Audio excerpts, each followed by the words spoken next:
that our city desperately needs your help with.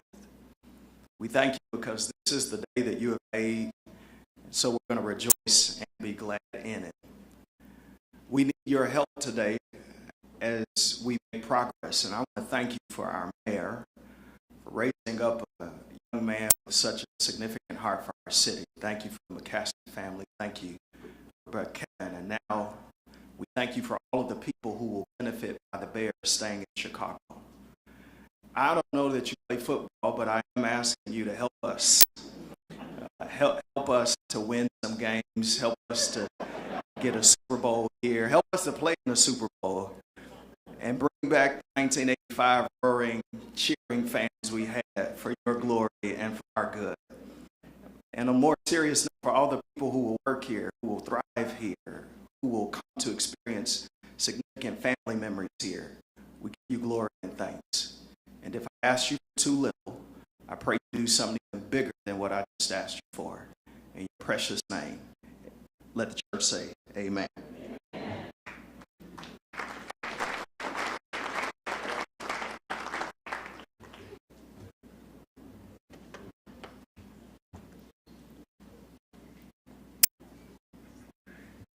Thank you, Pastor Dates. Good afternoon, everyone. Thank you for being here. We have a number of people here that I'd like to acknowledge. First of all, of course, Mayor Brian Johnson. We're very much appreciative of your presence here.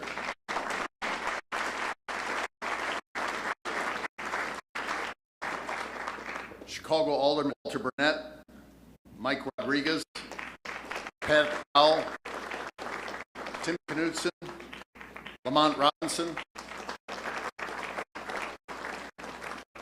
state legislators, Representative Curvis Tarvey, and Representative Cam Buckner.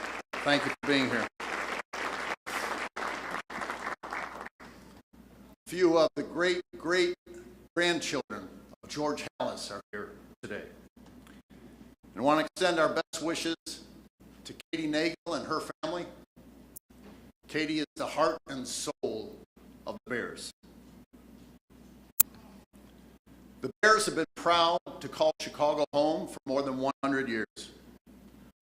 Perhaps no other sports team embodies the character of the city it represents better than the Bears in Chicago.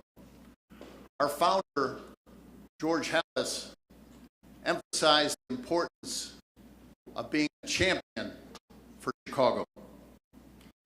This has been part of the foundation of our organization.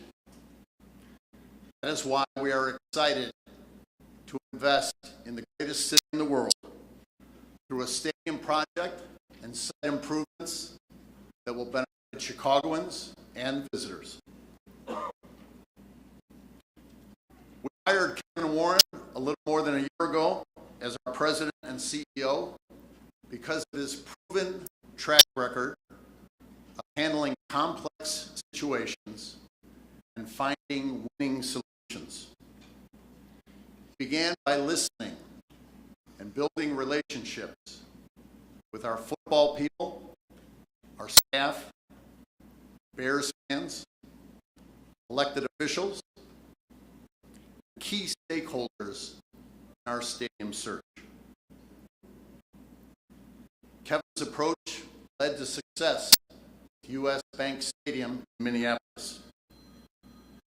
That stadium was delivered under budget, was paid off 20 years early, and is regarded as one of the top venues in the world. Kevin and the team he has assembled will put Chicago in a position to have similar results. I thank Kevin for his leadership and invite him to the podium now to share with you the progress that we have made, what it can mean for our great city, the region, and the state. Kevin?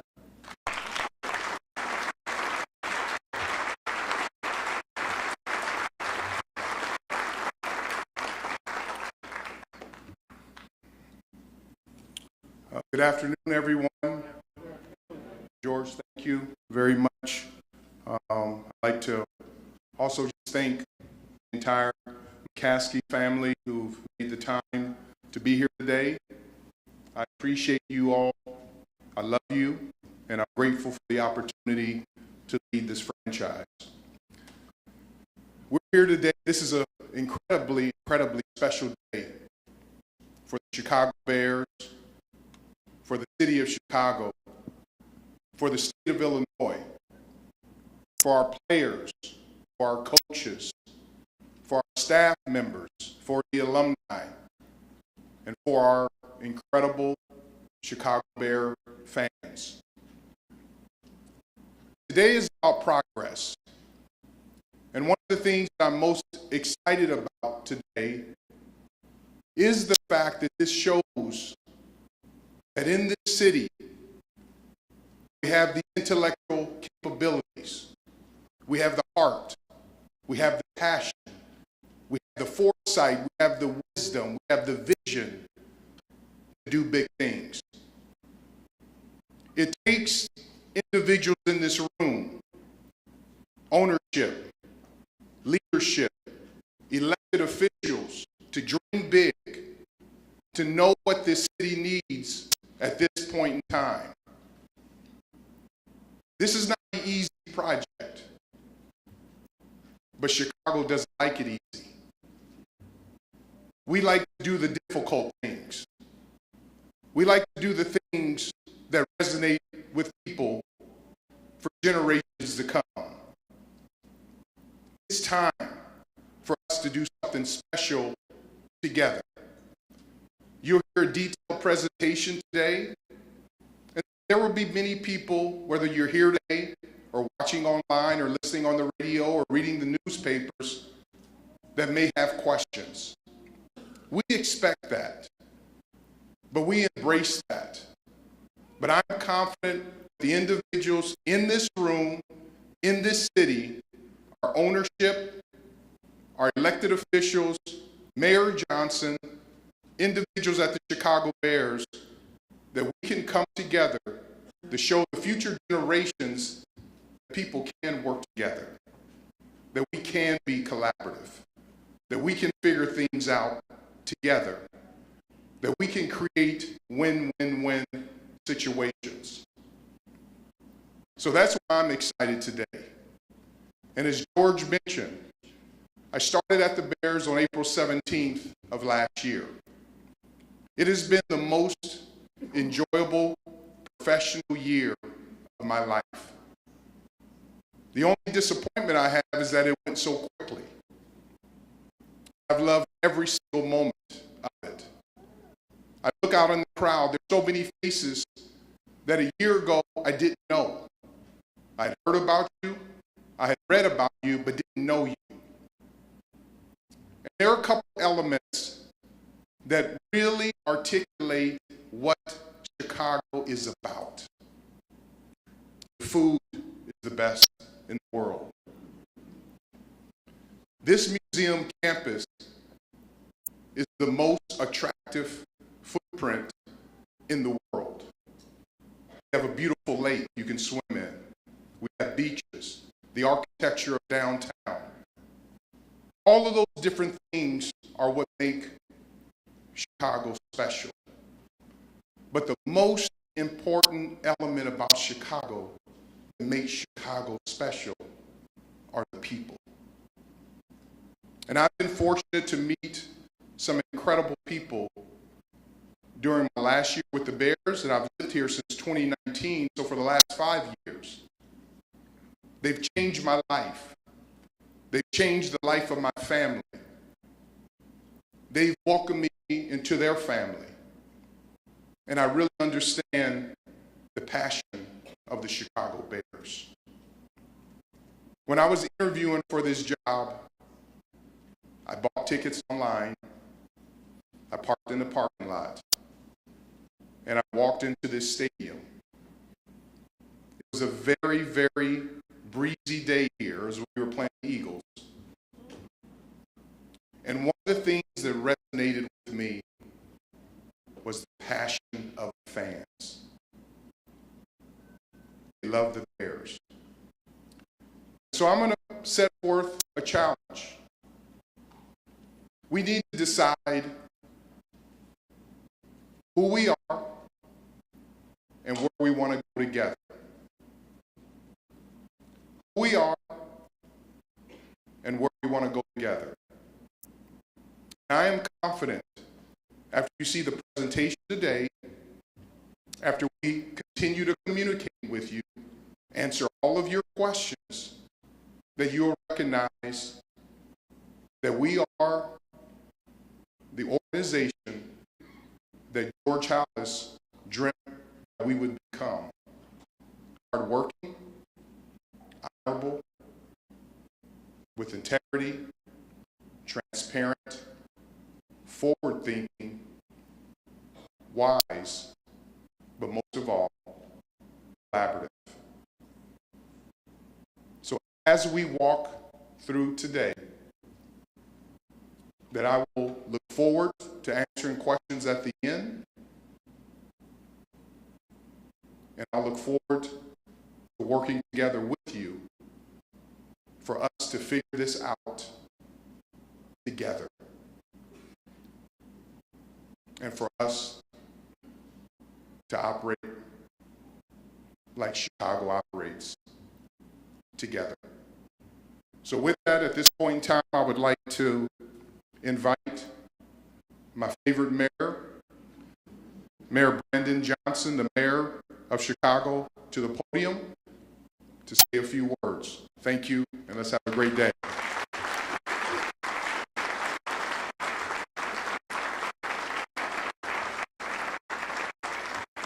Hey, do me a favor, keep clapping for Kevin Warren.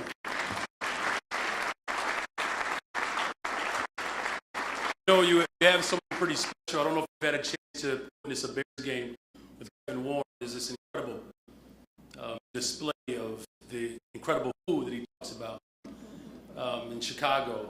And you know, he loves this city and loves people so much that, you know, he sets out days in the week where he actually fasts and prays. And as someone who is deeply tethered to faith, I appreciate you and I honor the leadership that you have brought to the city of Chicago, to this organization. Of course, this is a beautiful day for the city of Chicago. It really is. As a lifelong Bears fan, it is an honor to be here to celebrate the Bears' commitment to remain the Chicago Bears.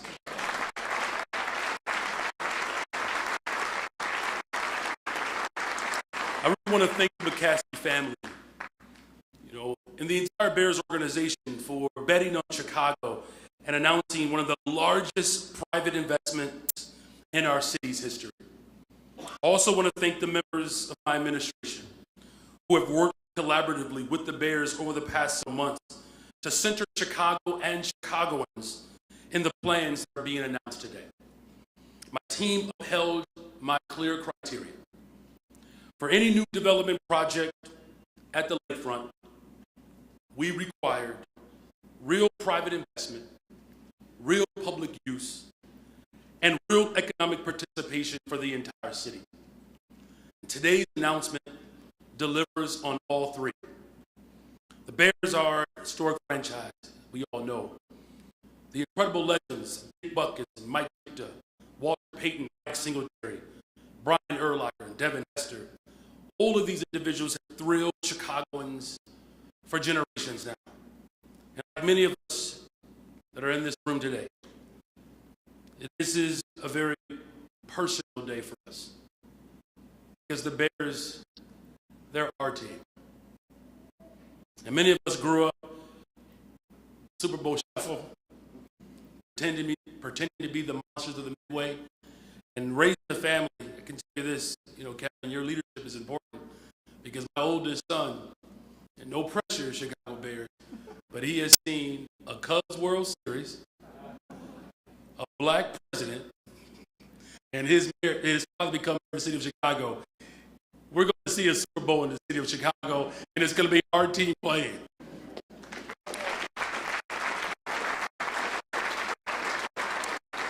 So as we stand here today, it's a historic announcement.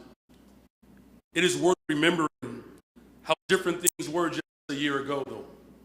A year ago, Kevin Warren was not the president of the Bears, and I was not the mayor of the city of Chicago. And the Bears were reportedly as good as gone.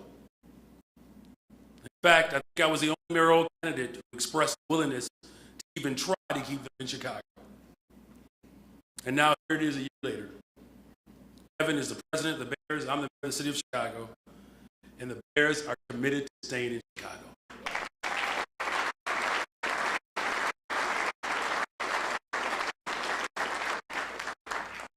Well, the main reason this happened is because Chicago, of course, is the greatest freaking city in the world.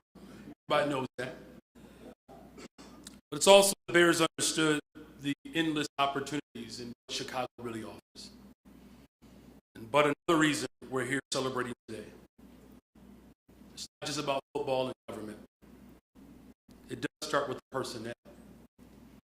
Today's announcement is just another example. If you have the right players in the right position on the field, you got a better shot at winning more than you lose.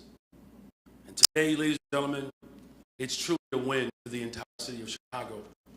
And that's because today's announcement is, again, it's bigger than football. It's about people who live here. With this plan, the Bears are committing to $2 billion of investments. Chicago will experience the increased tax revenue from this investment, expanded public recreation, stronger economic growth for the entire city of Chicago for generations to come. And one of the defining features of this project is that it calls for the implementation of everything that my administration has called for, true public investment. But what it does not call for are raising existing taxes or implementing any new taxes on the residents of the city of Chicago. And I'm going to repeat that one more time. Make sure that everybody gets that. This project will result in no new taxes on the residents of Chicago.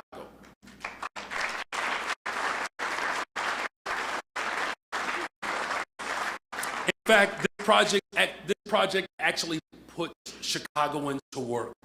The development proposed today is going to provide thousands of new jobs, both temporary and permanent, to people who live in every section of the city. And not only that, the Bears are also committed to building one of the most diverse vendor programs in the history of the NFL, so that women and minority business leaders will have real opportunities to build capacity and grow their business with this project. As I said earlier, my administration insisted that any new project, especially one on public land, must deliver strong public benefit and public use for the entire city of Chicago. And I am pleased today that this plan does exactly that. This plan not only envisions a new dome stadium, but it reimagines the entire museum campus in a way that truly aligns with the historic Burnham plan. It was Daniel Burnham's vision for the lakefront was to center it around people, the people of Chicago. He envisioned an active lakefront with space and amusement for everyone to enjoy. The plan revitalizes that vision. Today's plan imagines and invigorates new parks with public sports fields, field house facilities for everyone, but especially young people in this city. The result of a lakefront, new green space that will be available to all residents, it gives us an opportunity to enjoy this campus in a far more collaborative way. This will include access to innovative retail hospitality offerings provided by talented local entrepreneurs from all of the neighborhoods. This plan truly embodies the spirit of the Burnham Plan. We hope to use this new stadium to host several year-round events, including Chicago Public School championships, graduations, major concerts, Final Fours, Big Ten championships. My next inauguration, I don't know, we just keep adding to it.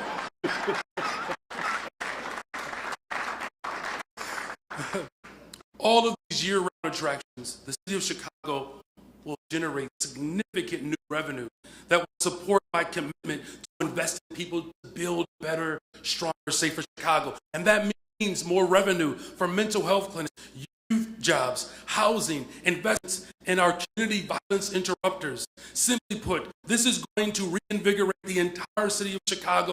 It will be the crown jewel of the city of Chicago. And with this new project, we are showing the world what Chicago is capable of. This world-class city gets to demonstrate itself over and over and over again, and why not the Bears? And as a Chicagoan, as a Bears fan, I'm proud to be up here today.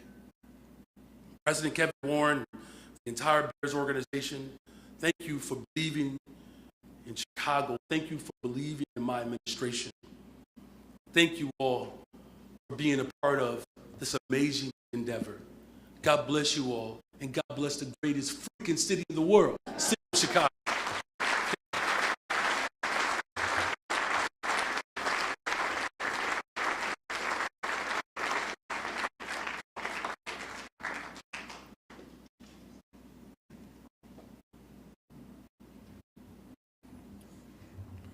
I think we just go home right now. We have a lot of good information to share. This is when class begins. We're going to walk through a presentation deck of materials in a transparent manner.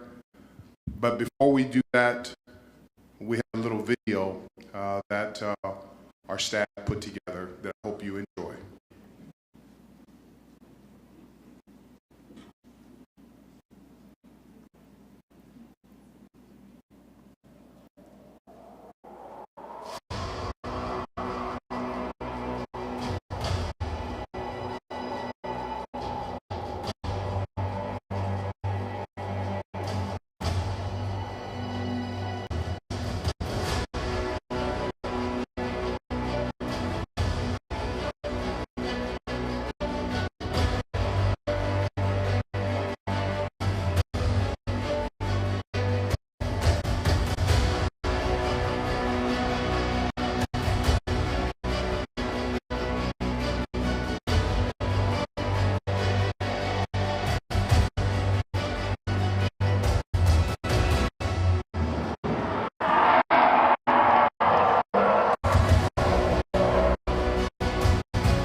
That doesn't make your teeth chatter, I don't know what will.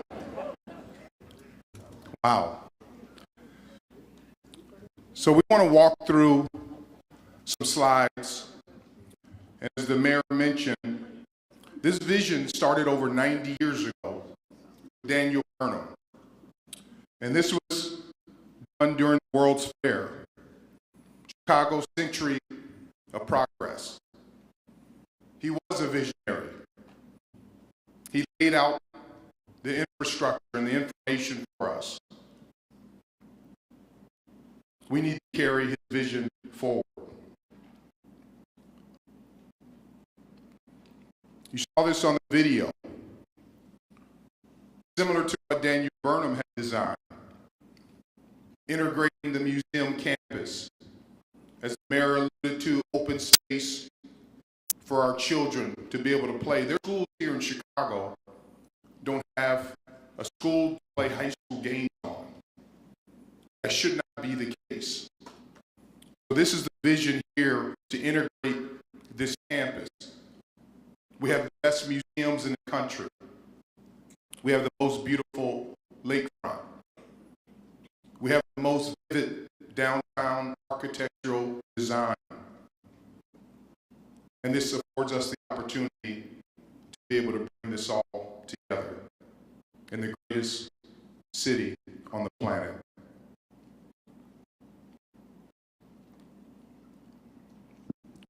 We want to build a recreational and cultural campus to enhance upon the things that we have here in place.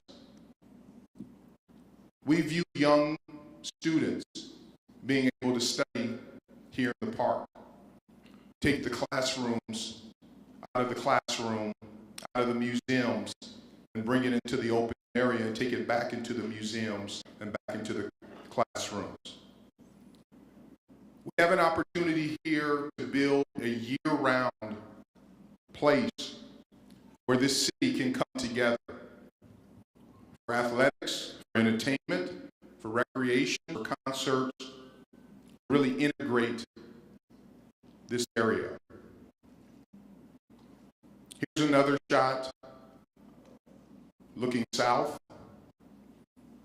As you notice on here, the plan is to keep the historical columns from Soldier Field, to make that part of this development, to make it one museum campus. What happens here is the additional open and green space. This will have 14 acres of athletic fields, recreational park, to allow, as I mentioned earlier, for our youth to be able to come together and do things in a productive manner. We'll build restrooms. We'll make this a place that people want to come and spend time. This is a year-round project. Ice skating in the winter, to have our citizens, not only in Chicago, but around the state of Illinois, to be able to use this area. Again, children. We have a crisis in this world with our young people. And there's a race who gets to our young people first. The streets or us. And what we want to do as the Chicago Bears is to work with the city, the county, the state, everyone in this room, our business leaders, all the elected officials, to build an environment where boys and girls, kids from various economic backgrounds, regardless of their color or the school that they go to, they can come together and build relationships.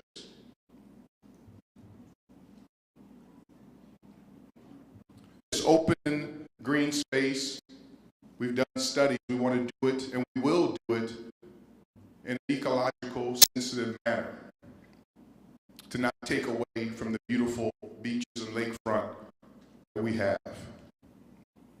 You see here, farmers markets, graduations, all the events that can happen here with the backdrop of the museum campus. These are the colonnades that exist here along the lakefront. We want to respect and embrace our history and tradition with Soldier Field. And these views are incredible. And now when you start thinking about having an opportunity to bid for the Super Bowl, for the Final Four, for college football playoffs, Big Ten championship games, concerts, this really becomes an international destination, the Olympics, World Cup. I have major concern where we are as a city. There was a recent article in the Sports Business Journal that listed the top 25 sports cities as far as hosting events. You know where Chicago was on that top 25 list? It wasn't on the list. It wasn't even on the list of up-and-comers. Orlando was number one. But cities like Las Vegas, Minneapolis, Indianapolis, Detroit, Los Angeles, Milwaukee were listed on those two lists. There was only two major cities not listed, Washington, D.C., and our great city here of Chicago. That hurt my heart. In 2021, it was estimated that the sports industry, hosting events, created revenue in the amount of $6.6 billion. I can't wait until the new numbers come out. We cannot fall further behind. This promenade plaza, food, beverages, sports culture museum. And as you'll see when Karen Murphy, our Chief Operating Officer and lead of our stadium project, comes up, we lay these different financial phases out in buckets so you'll be able to see what costs what and when we're recommending when it's built. You can imagine this being activated on Final Four. You can imagine this being activated for a Super Bowl, college football playoff, concerts. Even having a concert inside, you could have it where city residents can come, similar to the U.S. Open or Wimbledon, and bring blankets and be able to enjoy the concert outside.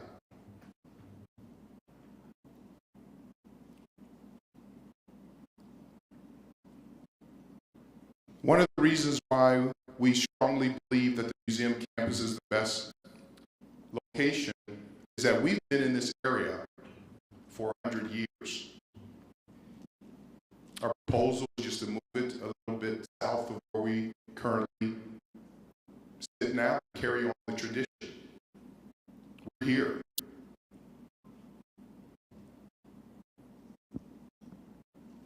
This design, and I hope you like it, is very contemporary, but it also embodies the essence of the museums. It will have a fixed roof. I'll answer one of the questions without you having to answer it. Is people have said, did you consider a retractable roof? Yes, but that's another couple $100 million. And when we talk to organizations who had retractable roofs, they said they used it maybe 3 or 4 times a year. We tried to be fiscally responsible by building this stadium. This roof will be a translucent roof. It's made of ETFE. If you've been to US Bank Stadium, if you've been to Allegiant Stadium in Las Vegas, if you've been to SoFi, it's a similar type roof. So you'll be indoors. You'll get all the benefits of being indoors, but you'll feel like you're outdoors.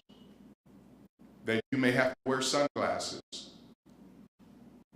And so that's the state-of-the-art roof that we're planning on having, but it will be fixed roof. We designed this area thanks to Manica and David Manica and his team. I see you all here. Thank you for being here. Where this will be spectacular views of Chicago's iconic skyline and lakefront. That lake that we have here is the greatest piece of art that exists on the planet. And we need to be proud of it. The seating bowl is intimate. This is actually the proposed seating bowl. Sight lines. That glass is glass, clear glass, And those will be massive windows that you'll be able to take in the beauty of the city. As you'll know, this will be an intimate bowl. Manica, led by David Manica and his team, they designed the Legion Stadium. So if any of you all were at the Super Bowl, you got the sense that that was almost like a small high school, college stadium, but it was an NFL stadium. It's very, very cozy and warm. As you can see, we'll be designed to host global events like the World Cup, FIFA, and other soccer events.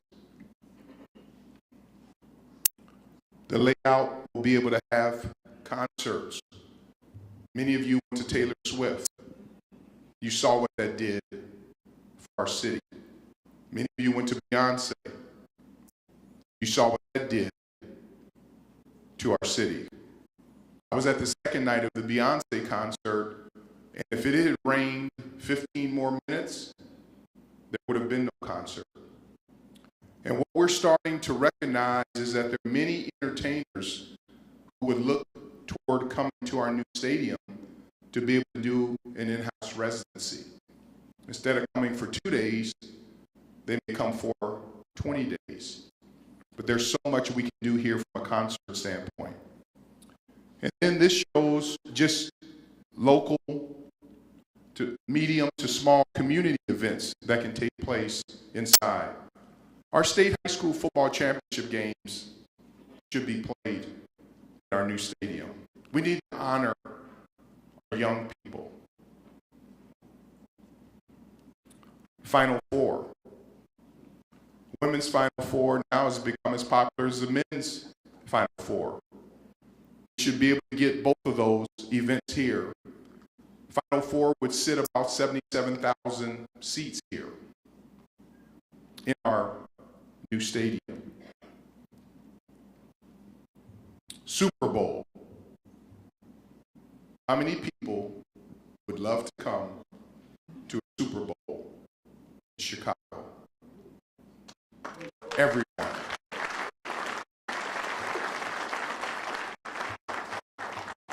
We have some of the greatest hotels in the world here, greatest restaurants. You can walk from downtown. You have the lake, you have the museums. This is the best city in the country from a Super Bowl standpoint. 2 world-class airports, private airports. This is an ideal location to host the Super Bowl.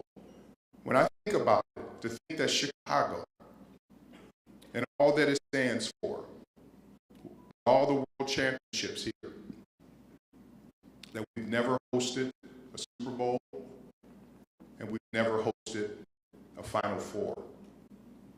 That should not exist. One of the items, and the mayor alluded to this, is our diversity, equity, and inclusion plan. We are focused on what will make this project special. In Minnesota, we leaned into our DE&I plan. Alex Tittle, who worked with me in Minnesota at US Bank Stadium, is here today. We have local individuals that we're working with, but as you can see, we'll have multiple phases here.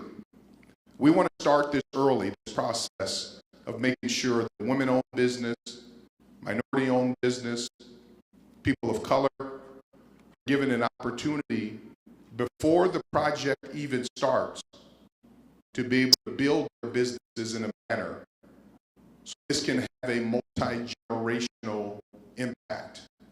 Not that it becomes just a good job that will happen, but to lean in some of these women-owned, minority-owned businesses that 3, 4, 5 generations down the road, that their families will be able to look back and say, thanks to Grandma, thanks to Grandpa, that they got an opportunity to really activate their business in conjunction with the city of Chicago and the Chicago Bears on that stadium project.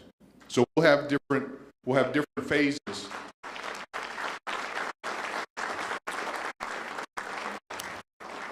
But it starts early on. As you can see, the partnership cultivation, goal setting, the legislation, the equity plan draft. Moving into phase 2, we will have a project labor agreement. Phase 3, and the biggest thing in there on phase 4 is we'll have a stadium oversight committee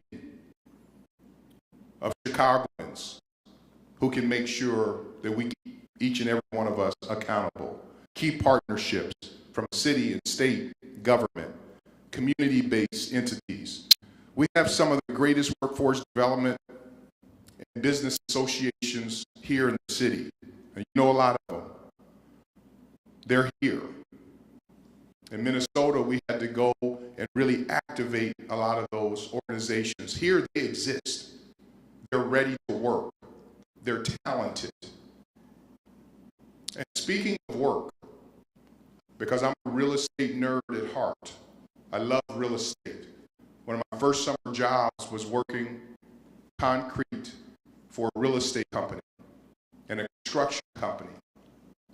So when I travel to cities, I look around, I can tell about the vision and the wisdom of the people of that city based upon the number of cranes in the sky. Look around Chicago. I know the mayor is doing all that he can with his leadership to lean in to get economic development going. We want to be that catalyst. But we need more cranes in the sky here. And that's why I wanted to get beyond picking on what's wrong with this project, instead of saying what's right with it. Because our people need to have an opportunity to go to work and take care of their families.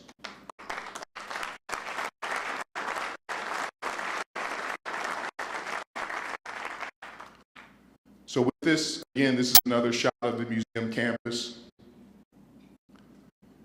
And I'll stop there, and the next talented person I want to bring to the stage, Karen Murphy. She's been with the Bears for 25 years, and she's our new Executive Vice President of Stadium Development and Chief Operating Officer. Just a brilliant, brilliant leader, a great human being, a person who's passionate about the Bears, and she'll walk through the proposed funding proposal. Karen?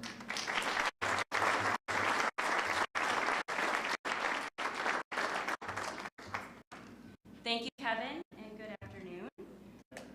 Thank you. I will attempt to eloquently transition us from these amazing videos and beautiful pictures into the numbers. Our funding proposal appropriately starts with us putting in one of the biggest private investments into a public-owned facility in the state's history. Like both the mayor and Kevin mentioned, we are committing over $2 billion into a public-private partnership that will be transcendent for the city and bring opportunities and positive outcomes to the millions of people who both live in Chicago and visit Chicago.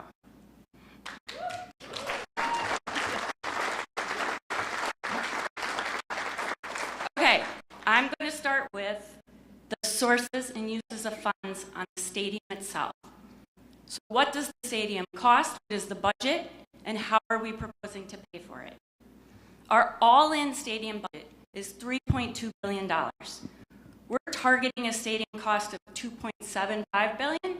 And then when we add in some of the financing costs, as well as a contingency that's appropriate for a project this size, that gets us to the $3.2 billion budget. How are we going to pay for this? So as we stated, Bears ownership is putting in over $2 billion for this project. That will be a combination of both equity and debt contributions. In addition, we will look to the NFL Stadium program for a $300 million loan.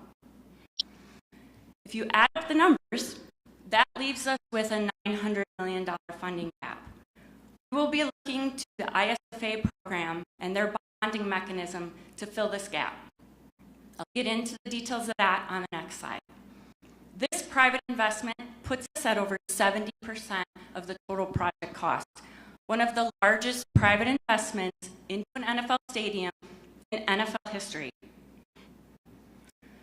It's also, when we look back at the history of NFL stadiums, they are typically, on average, funded 50-50. So we're incredibly proud to bring this private investment to this project.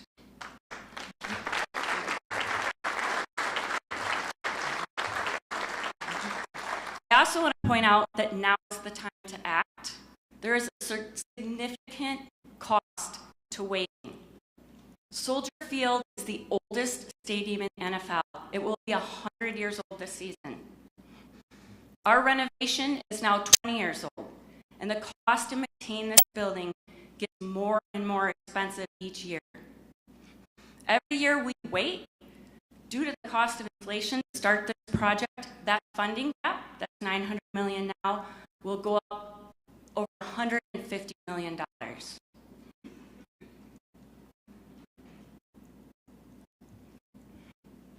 Okay. ISFA, the Illinois Sports Facility Authority, was funded in the mid-'80s to do exactly what we're talking about, to reconstruct and build stadiums. The funding mechanism for the ISFA is a 2% hotel tax that is already in place. We are not, I repeat, not looking at any additional tax buckets for this project. Our plan is using the ISFA hotel tax that's in place now. There are two things we're looking at with this proposal. One, we would like to refinance the existing debt that's outstanding on both the guaranteed rate and Soldier Field stadiums. In doing that and extending the debt out, the bonds out for 40 years, we will free up enough capacity that we believe could be close to or exceed $1 billion. We are using conservative hotel growth rates. We are looking at fiscally responsible bond coverage ratios, and we're also looking at setting up a liquidity reserve, which doesn't exist today. On day one, we are going to put money into a fund that will protect the city of Chicago for an unexpected drop in hotel revenues. That reserve fund will be available on day one. Okay, so that was the stadium project itself. Now I'm going to turn to the infrastructure piece. This site has long needed improvements to its infrastructure. Even driving here today, it was a challenge to get to. I know many of you who've been to events here on game day or concerts know that getting in and out of Soldier Field has been a challenge. And so we have looked and we have told our consultants, we want you to think boldly. Give us all your ideas for this campus. How can we make improvements? We've really broken this down into 3 phases. The first phase is around $325 million. This is the infrastructure needed to open a stadium. All in, our stadium project is $3.5 billion. It is $3.2 billion for the stadium. It's $300 million, just over $300 million in infrastructure. The second 2 phases, we believe, will both maximize the site as well as bring additional opportunities for publicly owned amenities in the parks. We've been working closely with the state and looking at different available funding sources, if it's the state or the federal government, on how we can make it happen. For us, we need the $325 million to open the stadium. I will remind everyone, too, that these infrastructure projects drive jobs and they create economic impact. So we would be excited if all 3 phases happened. We need phase 1 to happen for our project specifically.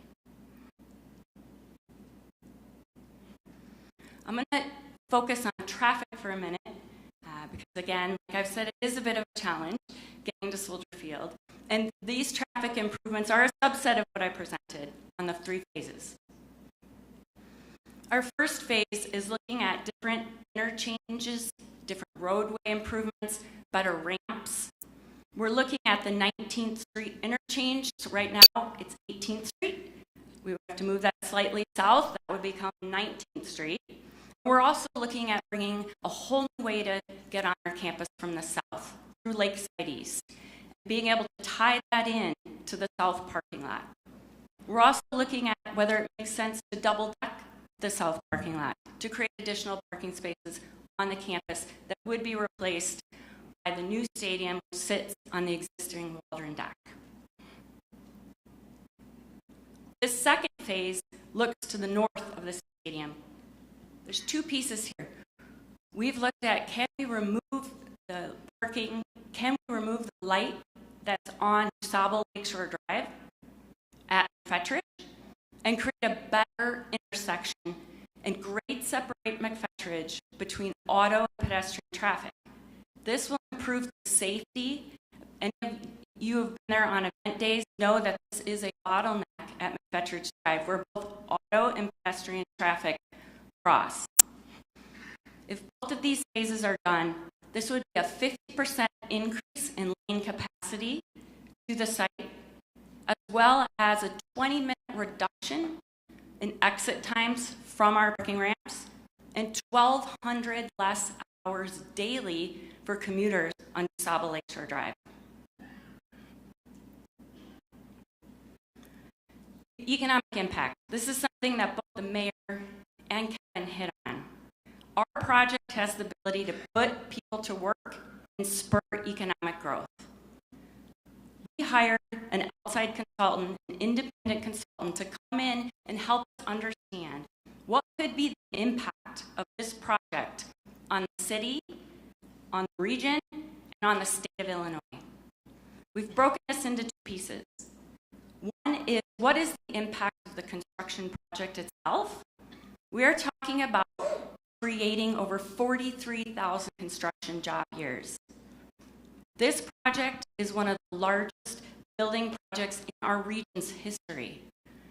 It will also create more than $8 billion in economic impact. We then look at beyond construction. What does this look like on an ongoing basis? We have over 4,000 permanent jobs created by this project and over $450 million of economic impact. The private and public investments in this project are large, but the return on the investment is also significant. We're also looking at what kind of new tax revenue streams can this project deliver to the city of Chicago and the state of Illinois. For the city of Chicago, this project will create 58% more tax revenues annually for the city of Chicago and 41% annually for the state of Illinois.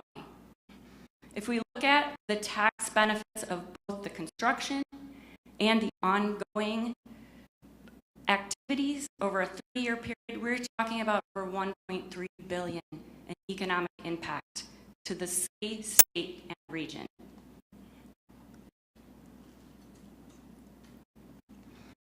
Kevin and the mayor talked about bringing mega events to this building.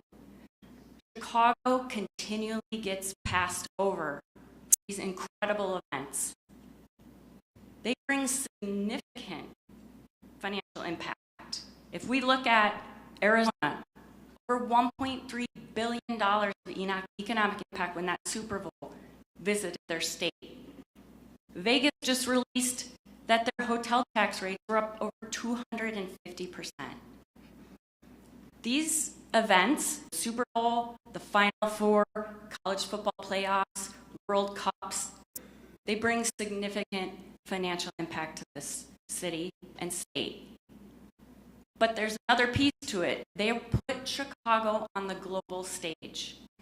We deserve these events. We need to stop being passed up for these events. In closing, I'm incredibly excited to use this significant private investment to build a future stadium for Chicago, surrounded by parks that are activated and inviting for all of the people of Chicago and the state of Illinois. Thank you.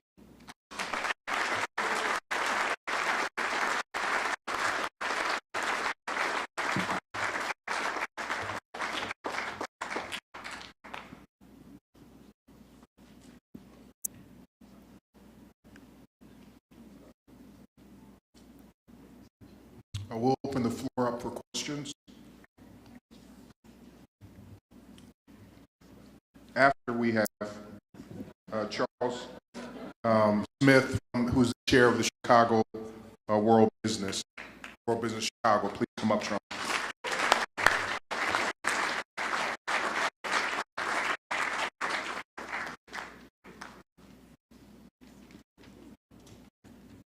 So first, I want to thank the McCaskey family, the Chicago Bears organization, and Kevin Warren, and Mayor Brandon Johnson of the City of Chicago.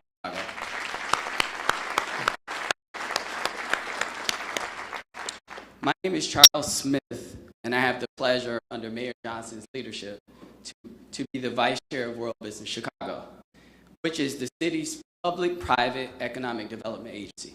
I also get to serve in the dual role of Executive Chairman of the Business Leadership Council.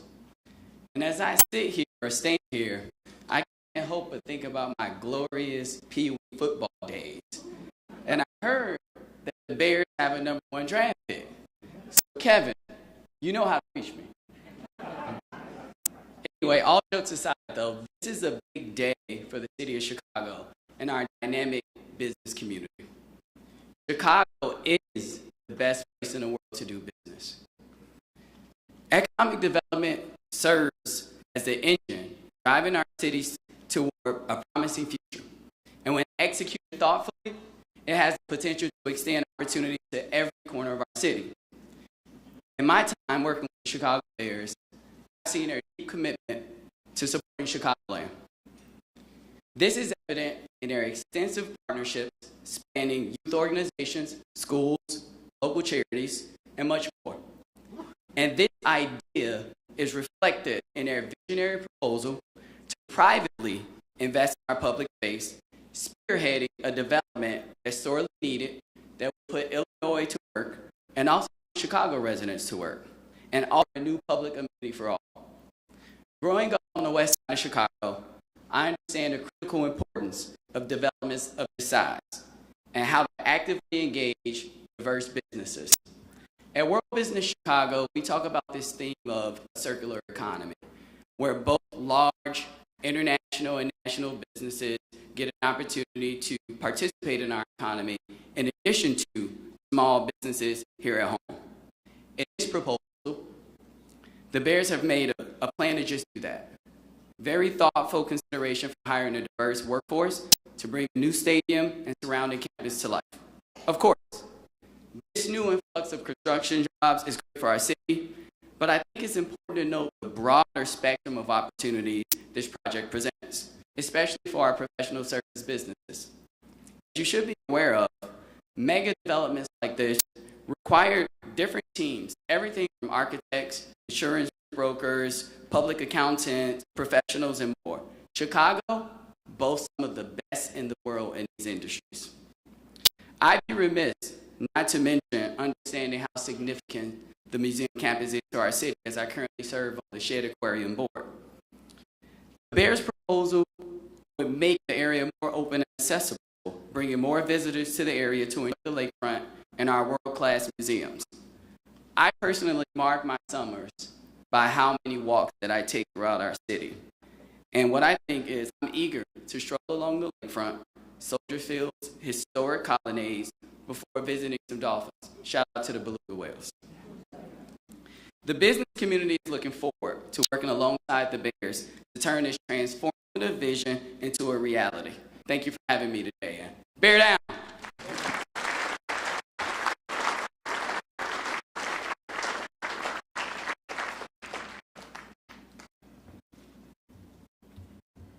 I stepped backstage to try to get Ryan Poles out of the draft room to see if Charles, if there's a spot for you. He said, tell Charles maybe next year supplemental draft. So it's still wide open. We got an opportunity. Charles, thank you very much. And as everyone who knows Charles Smith and him being chair of World Business Chicago, that's exactly what it stands for.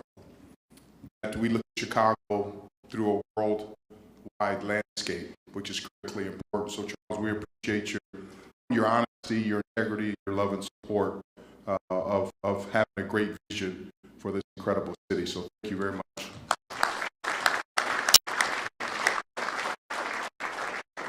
Next gentleman we are going to have to the stage, you all know Martin Cabrera of Cabrera Capital, who is one of the preeminent investment bankers, not only in Chicago, not only in the country, but around the world. And he absolutely loves the city. He was born and raised here and has provided so much wisdom, guidance, and advice along the journey. So Martin, welcome to the stage.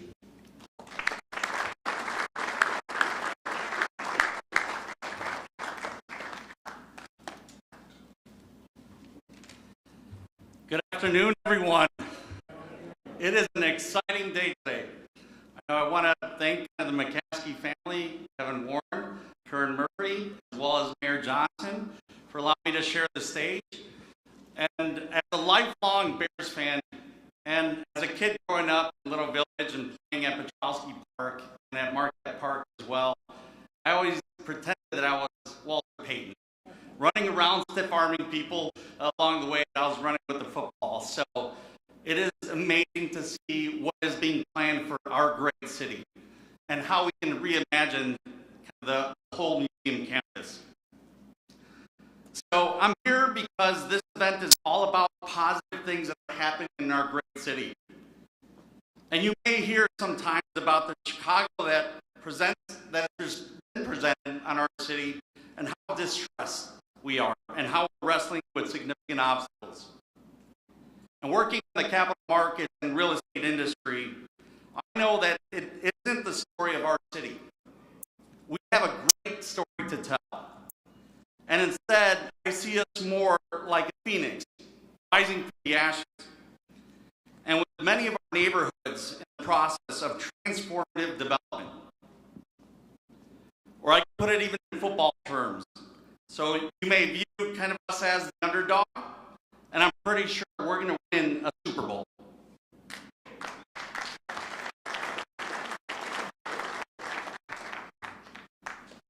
Private investment is a big piece of this puzzle. It injects the much-needed capital into communities and acts as a catalyst to further development, ushering in new revenue streams and employment opportunities for our city. Being from the southwest side in the Little Village area, I know how critical this is to diverse business in those communities and how they get to reap some of the benefits from projects of this scale. The Bears plan for the museum campus can have this kind of transformative impact on our city and all of those neighborhoods. It's not every day that a private investment comes forward with a commitment of over $2 billion into Chicago's public spaces. A project like this, coupled with the Chicago Bears' dedication to collaborating with minority and women-owned businesses, will generate high-quality jobs and pave the way for a generation of prosperity. It is truly an economic engine that will impact the city and the whole Chicagoland area. We are looking at an $8 billion economic impact, which could have far-reaching effects on our city, including the revenue streams for our city that we can reinvest back into Chicago. Maybe now, all of my childhood friends will understand why I wanted to play football instead of growing up and playing soccer. As I mentioned earlier, today truly marks a momentous occasion for our city. Let's all rally behind the Chicago Bears plan to invest in Chicago. Thank you very much.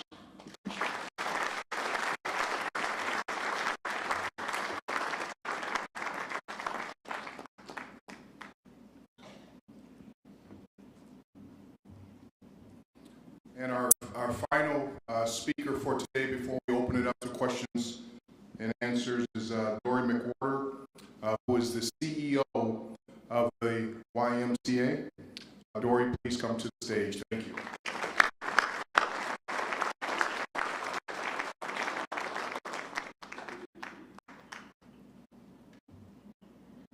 Well, good afternoon. It's such a great day when I get to stand alongside our partners, the Chicago Bears, and of course, Mayor Johnson.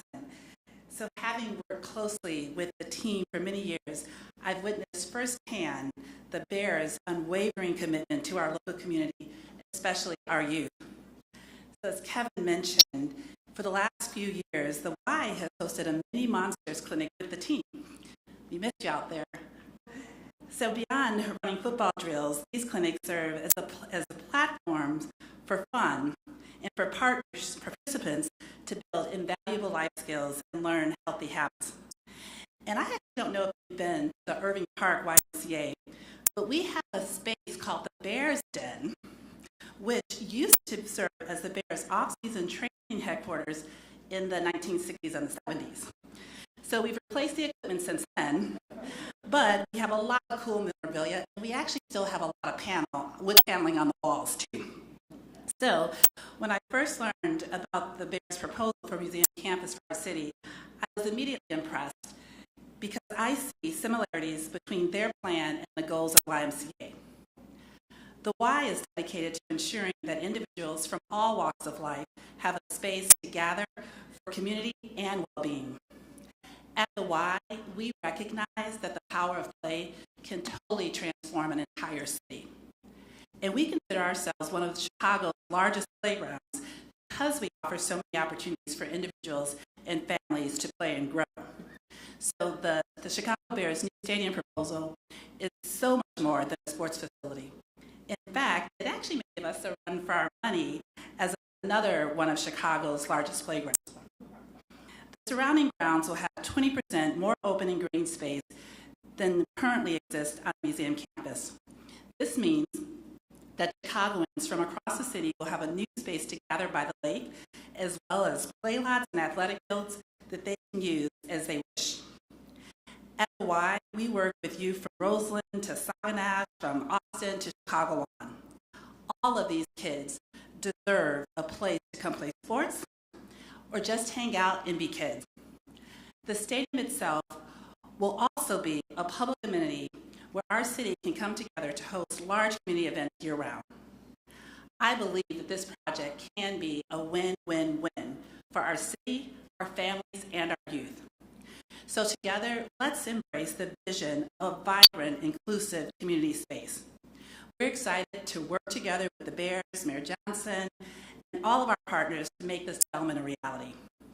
So as my colleague, Swati Staley, no relation to the mascot, likes to quote, if you want to go fast, go alone. If you want to go far, go together. And I say, let's go further, faster, and let's go Bears. Thank you.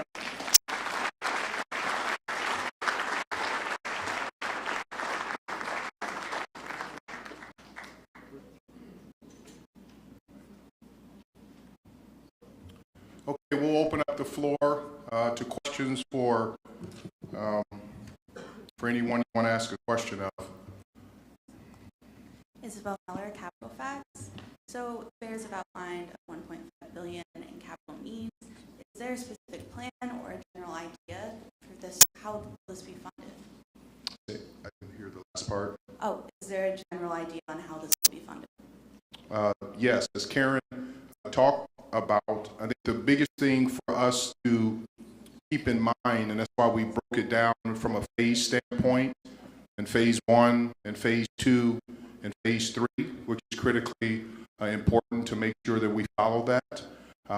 And from an infrastructure standpoint, you know, there are dollars that we believe exist at the state level, at the potentially federal level, potentially at the city level, and that's on the infrastructure costs.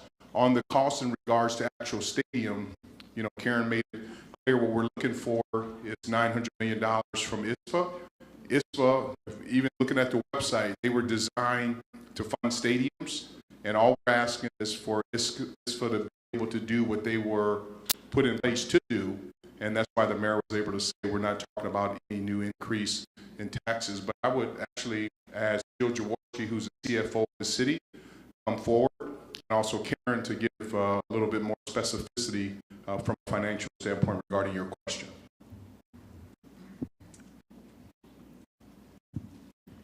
Thank you, Kevin. I'll step in first and turn to Karen.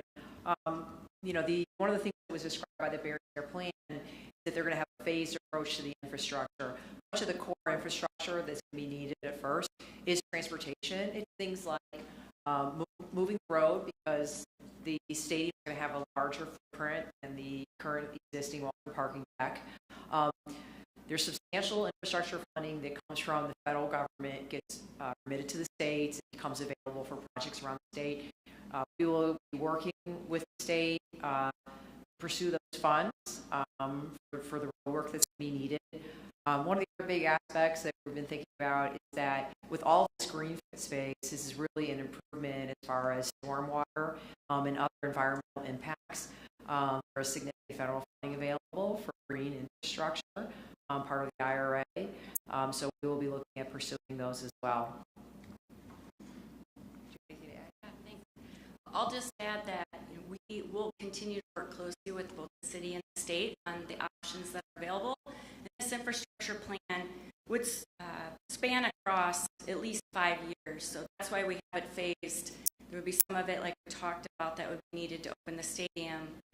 Beyond that, these projects could be something that happen over a 5-year time span.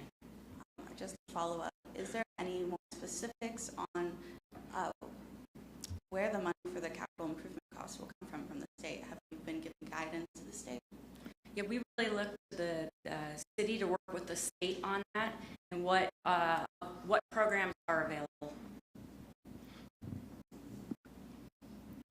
And we do look forward to having some detailed conversations with the state here in the near future.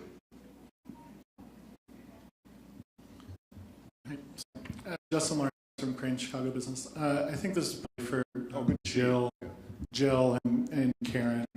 On the ISFA money, you're saying that only a 2% hotel tax would be needed over 40 years to create the kind of money to retire the debt and build this new stadium. But the city is, 3 of the last 4 years has been on the hook to cover the shortfall. Without any more revenue added to this kind of pie, why should city taxpayers believe they won't be on the hook in the future? It's a good question. One of the reasons that the city has had to support the ISFA debt in the last few years is because the original projections were that hotel revenue taxes would grow at around 5.5% every single year, with no taking into account recessions or things like the pandemic that could occur. Hotel revenues our hotel taxes are relatively volatile, and they definitely swing with the economy. One of the things that got us comfortable at the city when we looked at the plans that the Bears had for the ISFA debt for their proposal was that they're assuming a lower rate of growth, but they've also incorporated about $160 million liquidity reserve. And so between looking at a lower rate of growth that is more reasonable, so we'll see that debt increase at a more modest rate, and the fact that we have such a large liquidity reserve that we can access, and there's going to be significant coverage, around 150 to 160 times coverage. We think we have less risk under this scenario than we do right now. Under the current debt service, ISFA has the remaining debt. The debt is going to spike up pretty significantly between now and 2032 when it expires. And we expect without a refinancing that would hit the city budget every year in an increasing amount. So refinancing that and looking at the longer structure, but again, a more conservative structure, we think that insulates us more and reduces our risk going forward. And then I have a question for the mayor. Governor Pritzker, Senator Don Harmon have somewhat already poured cold water on this plan today. You obviously support it. It's going to require billions of dollars in public subsidies. Why should taxpayers pay any dollars towards this? And, what is your conversation going to be like with Governor Pritzker and state leaders? Well, I appreciate the feedback that is coming from our partners at the state level.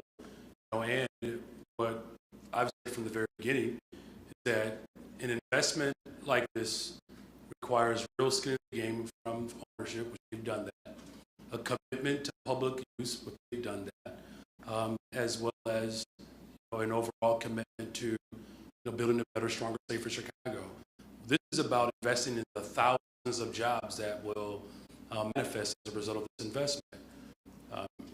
We're talking, conservatively, 24,000 jobs in the immediate, 43,000 jobs for the entire region, $2.5 billion of income into working families, providing us with the opportunity to continue to invest in housing and education, mental health services, growing our parks.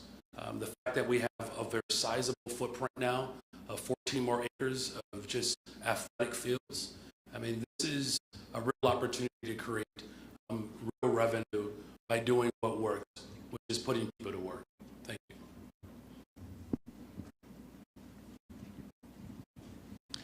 John Garcia with Channel 7. Mayor, another question for you, if you don't mind. Curious how this plan fits into your goal and agenda for helping create economic development in the south and west sides of the city.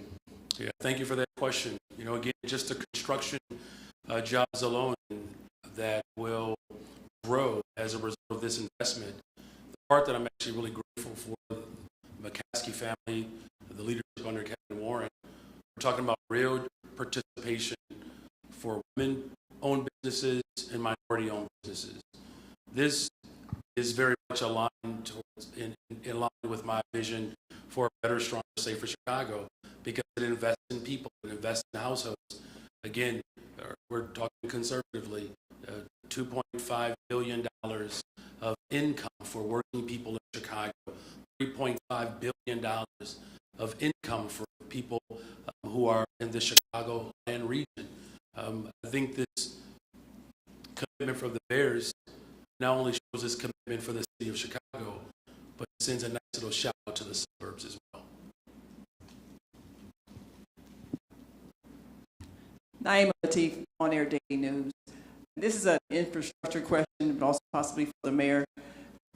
Since it's determined it's going to be about a 5-year construction process, has it been determined how that's going to affect traffic flow from the south side to the loop during rush hour? And will traffic need to be rerouted? How will that affect the surrounding areas? Is that determined? I mean, one of the things we have talked about is, as we said, with progress, there will be some items that will be somewhat complicated, but we have discussed ways that we can work from a traffic standpoint. And it's no different than when there's construction work that's done on freeways. It's something that needs to be done, and something that's overdue. And so we're confident that residents, people who come to this area, visit this area, that we'll be able to figure out a way we can deal with it in the construction progress. But the benefits, when we're finished, it really will make a substantial difference. As Karen said, even us coming in today, for us to have traffic on a day like today, and there's no major events, I think it shows clearly that this is something that has been deferred maintenance, not only at a city level, but at a state level, that we need to lean into, make sure that we do fix. One question I'll ask you all, and I appreciate the questions, they're excellent questions, and we've tried to research it. The last time that private investment of $2 billion or more occurred in the city of Chicago, we couldn't find any. And we couldn't even find any of $1 billion or more.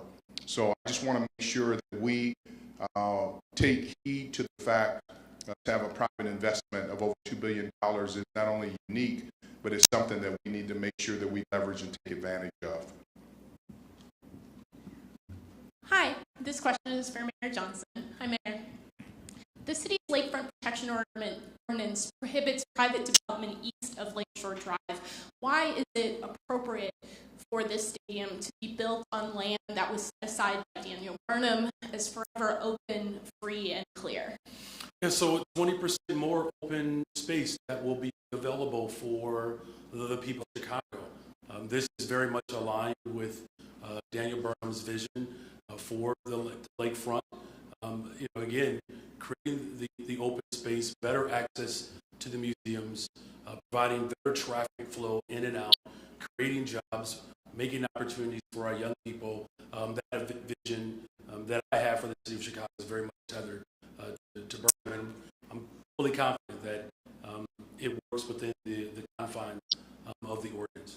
Are you prepared to spend city dollars to defend what appears to be an inevitable lawsuit from parks groups who want to defend the lakefront, not from this specific proposal, from other proposals that they might fear this sets a bad example for? And what we're prepared to do is to continue to invest in people. We're prepared to put 23,000, 24,000 people in the city of Chicago to work. My vision for the city of Chicago is very clear, particularly around environmental justice and creating more open space. We do that. Paying attention to the needs of our young people, as Kevin Warren has articulated. If you play a spring sport in Chicago, you have a tough time having your game played if you play a fall sport. And I know because I have children who play spring sports, and this provides us with a very unique opportunity, not just to grow our economy, but to show that our young people that we actually love them, care about them, that they're willing to invest in them. Hi, Tamar Bradley, WGN-TV. Question for Kevin Warren. Governor Pritzker spoke with reporters a short time ago. He said he was not invited to this event, and he remained skeptical. Also, House Speaker Emanuel Chris Welch said that if he put this on the board in Springfield right now, it would fail. You have about a month left. How do you convince Springfield to do what you want? Well, today was the first day that we have been able to publicly roll out our plan, so it's very difficult for someone to say they're against this and we just presented it. So we look forward to having more conversations with the individuals in Springfield, Governor Pritzker and Speaker Welch, and I haven't seen any of these things you're alluding to because I've been here on stage, but we'll continually proceed forward. That's the whole purpose of us getting together today, was to be able to lay out a plan that we'll look forward to getting together with. Hi, Miranda Davis, Bloomberg News. I was wondering if Bears could talk a little bit about where and how they're going to fund the $2 billion. Is that going to be financing? If so, what kind? And is it lined up?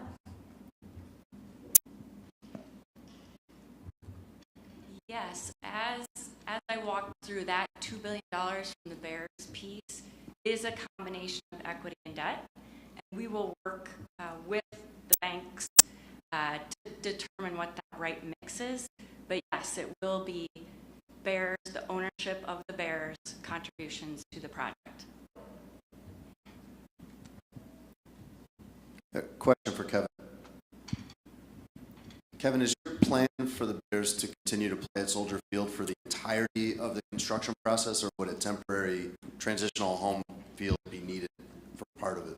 Yes, that's a great question. One of the things that makes this project unique is that we would be able to continue to play at Soldier Field during construction, and then to be able to move into the new stadium once the construction is finalized. So yes, we would be able to continue to play here and not have to move to a different location, which is really imperative, especially where we are in our growth cycle as a football franchise. Thank you for asking that. Hi, Alice with the Chicago Tribune. First question, is your target timeline for a bill to go through in the next month, this spring session, or could this roll over into the fall veto session? I mean, we feel that the time is now. I mean, every year that we wait, it's $150 to $200 million increased costs that ultimately we'll have to figure out. But we don't think that's prudent. The time is now, so our expectation is in this session. The reason why we're staging that now and not even in the fall veto session is because even if we're approved in the fall veto session, we wouldn't be able to get into the ground because of the weather. We would push it back a year. That if we're approved in May, then that will allow us to be able to start construction to put people to work next summer. and that would allow us 36 months later to open up our building in 2028. So this truly is one of those adages that time is money, and we do need to figure this out, and that's why we've put forward such a robust program and plan. Thank you for asking that. Mayor, speaking of Springfield, last week you spoke about how you have a host of progressive priorities in the capital, such as more education and migrant funding. How are you going to make a progressive case for a public funded sports stadium? Well, because of the public benefit. You know, I mean, again, the best way to grow our economy really requires partnerships with public and private entities. That's exactly what this does. We're invested in people. You know, look, these pictures are miraculous. We're talking about thousands of lives that will benefit from this investment. You know, the fact that we have not just a storied history with this franchise, but with the McCaskey family, with Kevin Warren's leadership, the entire Bears organization, my administration, we know that the sooner we can put shovels in the ground and put people to work, that is our surest way to secure a better, stronger state for Chicago. It benefits the entire region. We're talking about $8 billion of economic vibrancy as a result of this investment. The time is now for that. Think about how long people have been waiting for investments like this. You know, we had a $1.25 billion bonds deal, the largest bonds deal in the history of Chicago. We have one of the greatest private investments that's being laid out today. Like we're in the midst of making history for the people of Chicago. It's an exciting time to not just be a Bears fan, it's an exciting time to be a Chicagoan. Great, we have time for 3 more questions. Andy Sullivan with the AP. For Kevin, two-part question. One is, can somebody just clarify what the total cost of the project would be if all 3 phases were completed? And also for Kevin, is Arlington Heights completely off the table at this point? I'll start with the Arlington Heights question. We are the largest landowner in Arlington Heights still, 326 acres. We own a beautiful piece of land, but I think we said it before, and after today, we're clear that our focus is on the city of Chicago and this museum campus area. So we still own the land in Arlington Heights, but our focus from a stadium development project is here in this campus area. And I'll have Karen, I can give you the details of the total project, but she can just unpack that information one more time. If all 3 phases of the infrastructure were completed, that would be a total of around $1.5 billion. So we're looking at a stadium of 3.2, and then all 3 phases would be at 1.5. But again, our project needs the $300 million. There are pieces of phase 2 and 3 that would drive additional revenues off of those park amenities. So there is a return on investment to the city and the state on pieces of that infrastructure. Robert McCoppin from the Chicago Tribune. What about the White Sox? They have also proposed a new stadium. Speaker Harmon asked that you work together with them. Have they agreed to any of this, or what additional costs would they need for what they want? We've stayed in close communication with the White Sox. We've had a meeting on Sunday, just a couple of days ago. I've made it very clear publicly, privately, and I'll make it very clear now. I think it would be an absolutely incredible day in Chicago if we were able to build 2 stadiums at the same time.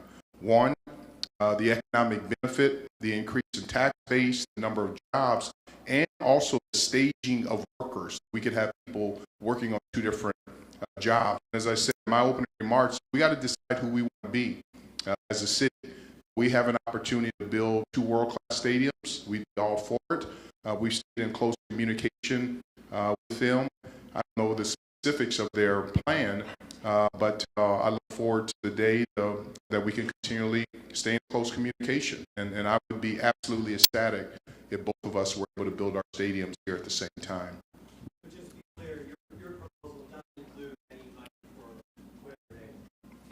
This proposal today, no, it doesn't include any money for what they want, but it doesn't mean the money does not exist for what they want. So that's why we're continuing conversations. Thank you for asking that. Hi, Kevin. Chris Plasek from the Daily Herald. Maybe a question for you, but maybe George as well, because I remember seeing a very similar presentation for Arlington Park at Hersey High School. George was there, Ted Phillips was there. So maybe a question for you, your organizational philosophy as you come into this job now a year in. Why would the Bears want to be renters for a publicly owned stadium versus landowners of their own property in the suburbs where they have all those ancillary revenue streams? I mean, one of the words I would maybe look at it a little bit differently is renters.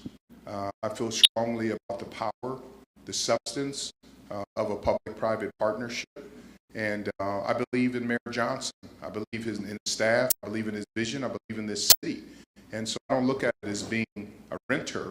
I look at it as being able to develop a relationship that 1 + 1 = 100 instead of 3 for us to be able to come together. And I just feel strongly about it. If you look at my history and my career, people ask that same question in Minnesota. Why would you want to be a renter in Minnesota?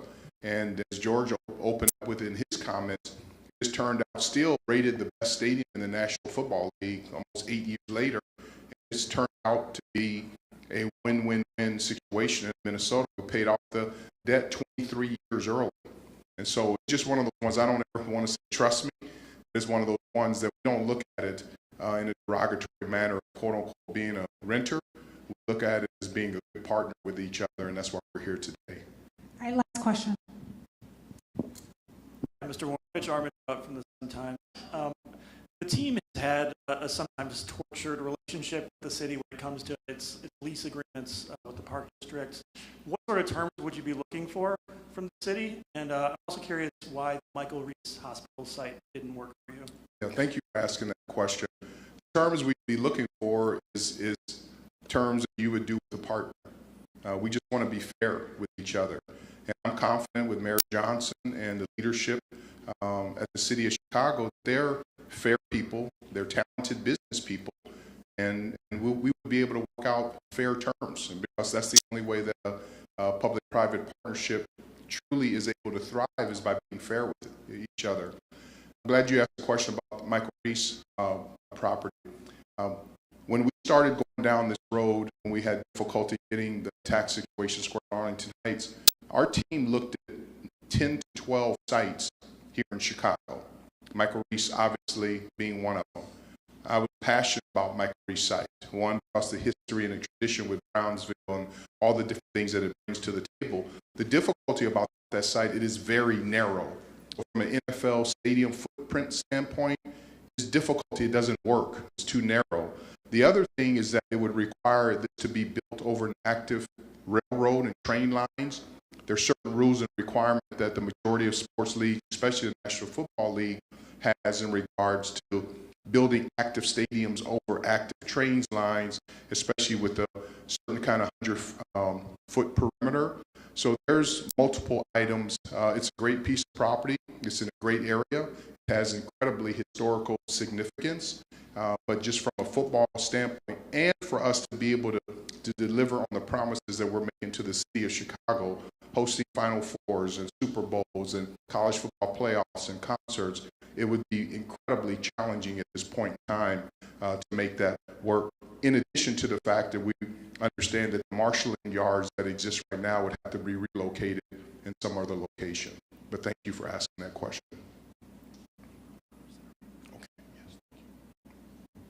Thank you, everyone. One of the things before we close, we do want to thank everyone for attending here today, but we also want to thank especially our labor partners that attended, because you are the ones who truly put people to work and understand the vision.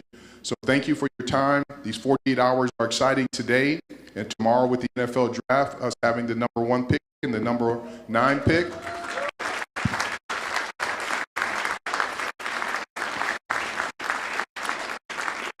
And so our goal is to make progress on our stadium, share the vision with you, answer questions, and draft some incredibly talented young men tomorrow who will be able to deliver multiple Super Bowls here only to the city of Chicago, but for the Chicago Bears franchise. So bear down and have a great day.